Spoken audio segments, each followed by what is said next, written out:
و انسان هر مقدار که مرتبه اش بالا شد، کاملتر شد، خب یک کاری که برای یک انسانی عادی یک کاری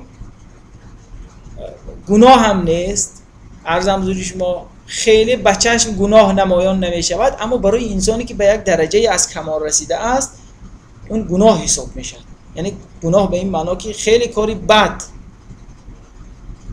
مثلا ما حالا مثال زنم، در خیابان یک نفر در وسط خیابان ایستاد و مثلا نان خورد. خب این کاری خیلی خب کاری ناپسند است، اما اگر یک نفر دیدیم که یک نفر در وسط خیابان نان خورده است میگیم خب نباید این کار رو میکرد، اگر خانه می نشست میخورد بهتر بود. یعنی چی وسط خیابان میان کوچه این راست داده نان خورده است. خب آدمی عادی کند میگیم خب بالاخره نمیداند. اما فرض کنید یک نفر آدمی خیلی یک آدمی پیش ما و شما مقدس، مثلا پیامبر، مثلا وسط خیابان ایستاد و نان خورد، مثلا ما میگیم از شما که ما انتظار نداشتیم این کارو کنید.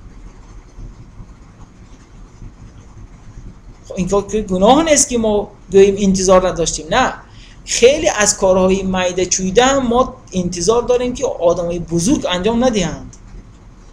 یا این نفر مثلا فرض کنید در وسط خیابان سیمچکه خورد، پیسته خورد، یک آدمی عادی انجام دهد، خب بگیم که خب دیگه آدمی انسانی ساده است و عادی است و نفهمیده از این کار را میکنه. اما یه وقت یک آدمی خیلی فرض کنید یک عالمی دانشمندی که پیش نظری همه یک تقدس دارد، قداست دارد، این کار را کند، میگیم که خب این چی آخه کار عیب مثلا. لذا برای پیامبران هم بعضی کارها که برای ما خیلی آدمای عادی هست، برای اونها نه، مثل گناه می نماید. متوجه هستید؟ مثلا نماز شب خواندن فرض نیست، اما برای پیامبر فرض بود، ترک نمی کرد. متوجه هستید؟ کاری اختصاصی پیامبر. ما اگر خوانیم خیلی خوب، سنت است، ثواب هم دارد، اما برای پیامبر واجب است. جسد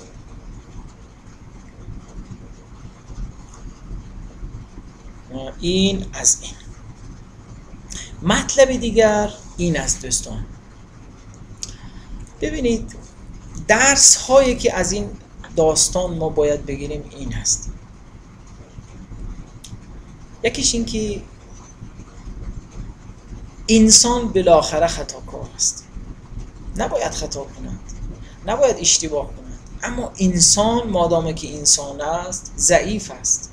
خداوند خودش انسان را به عنوان موجودی ضعیف خوانده است، نقاط ضعفی دارد،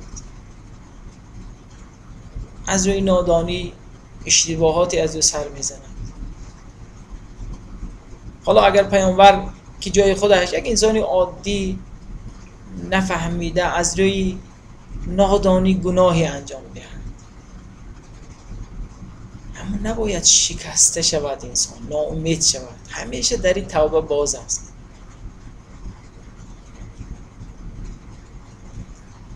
پدر اولی ما و شما مرتکب این خطا شدند، اما آیا ناامید شدند؟ نه، دست به سوی خدا دراز کردند، گفتند ربنا ظلمنا انفسنا، خدایا ما ضعیفیم، ما برای خودمون ستم کردیم، و ان لم تغفر لنا و ترحمنا لنکونن من الخاسرین.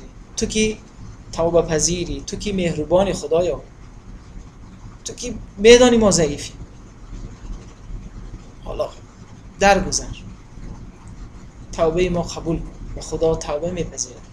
خداوند تواب است. تواب یعنی بسیار توبه پذیر، رحیم است، مهربان است. خداوند برای انسان مهربانتر از یک مادر به طفل شیرخوارش است. نباید ناامید شوند کسانی که احیانا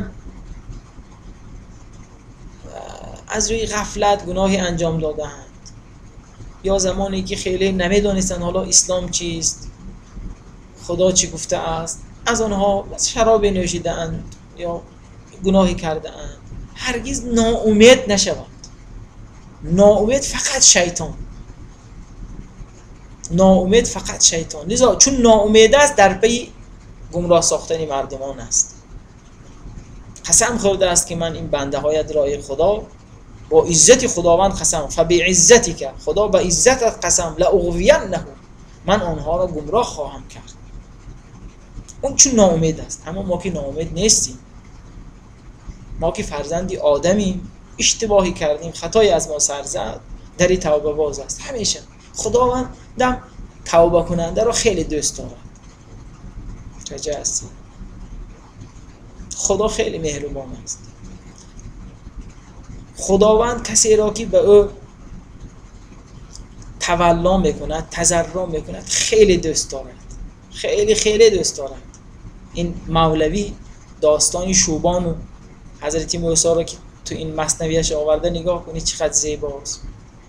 حضرت موسی علیه السلام یارو میبیند که یک چوپان، حالا چوپان است تو دنیاش، جهانش هم، عالمش هم همون چوپانیش و گوسفندش است، دیگه چیزی خبر ندارد. اما خدا رو دوست دارد. مناجات میکرد با خدا، میشید پیش خدا گریه میکرد، خدایا ای کاش من شبوشکای توی میگرفتم از بدنم. چرا چنین میگفت؟ چون سر و کارش با گوسفنداست. میداند که اگه گوسفند این شبوشاش گیرد، گوسفند راحت میکند. ببینید این برای خدا یک وفاداری داره، خودش از خودش نشان میداد. این چوپان خدایا کاش بودی من شبوشکات میگرفتم، راحت میشدیم. ای کاش اون جارو همین پایپاخات بود، مثلا کثیف شده بودند و آلوده چرکین شده بودند، من تازه میکردم. چون سر کارش با همین هست دیگه بنده خدا.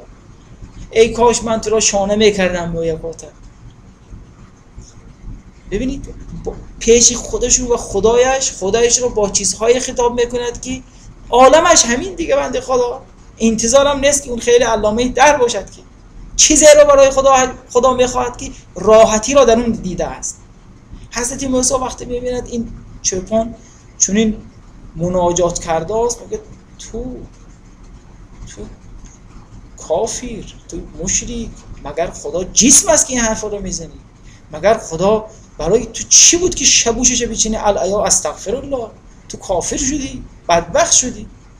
کاری کرد که این دل این بنده خدا شکسته شد. تو این داستان بخوانند حضرت موسی که کمتر و سر میرد، خدا وحی میفرستد برش، میگه تو بنده ما رو نباید ناامید کنی. تو کار تو وصل کردن، نفس از ما جدا کردن که نیست بنده ها رو عذر خواه.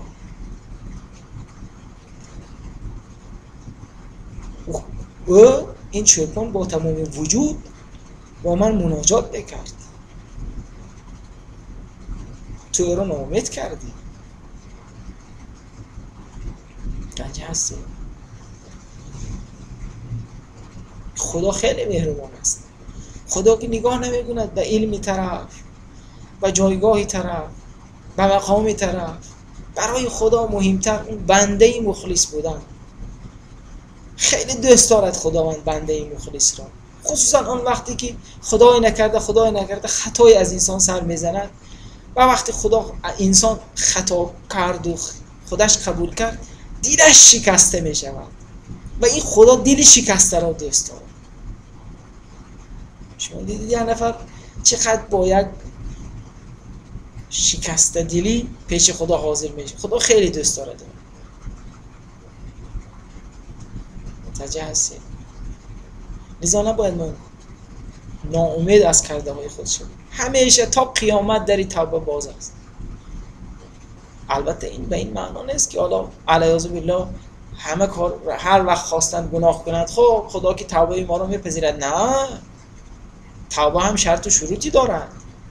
در آیت هست توبه این نیست که توبه فقط از کسانی پذیرفته می شود که نادانسته کار انجام دادن، مرتکب گناهی شدن، توبه اشان را خدا میپذیرد. اما از روی آگاهی دانسته آدم مرتکب گناه شود که خدا نه، علیه بالله نه، این هم بازی نیست. حالا چون ما ضعیفیم کاری بده از ما سر بزند هر روز، خطا یکی، حالا اشتباه یکی، تو شبها بشینین کنین بعد از نماز خلوت کنین، مهم نیست حالا یک دعایی مثلا عربی خوانیم در نمازها که باید خب اینا عربی خوانده شه، اما بعد از نماز هنگام دعا هرچی در دل انسان از پیش خودش خود خالی کنه دلش پیش خدا. شب هم خوب است، تو انشاءالله رمضان که نزدیک قبل از سحر یک 20 دقیقه نیم ساعت پیش دوستان بلند شوند و یک خلوتی پیدا کنن، یک جایی راز و نیاز کنن خودشان با خدایشون. کمال انسان در این است، وقتی انسان این لذتی دعا را پیدا کرد دیگر برای هیچ چی درکار نیست، تمام دنیا را برای وی، تمام پول دنیا را برای یک 5 دقیقه اون راز و نیازش هیچ دنیای قبول نخواهد کرد، چون خیلی لذتی پایدار است. راز با خدا، نیاز با خدا لذتی پایدار است. رمضان هم فرصتی خوب است برای دعا و نیایش. دعا کنی شبها با همون زبانی که بدانی، هر چی دلت ما میخواهد بگیم به خدا. حالا قرار نیست میگم اونا که عربی بلدن دعا عربی خوانن با ترجمهش بدونن چی میگویم، اونایی که نمیدونن تاجیکی به دلشون بشینن.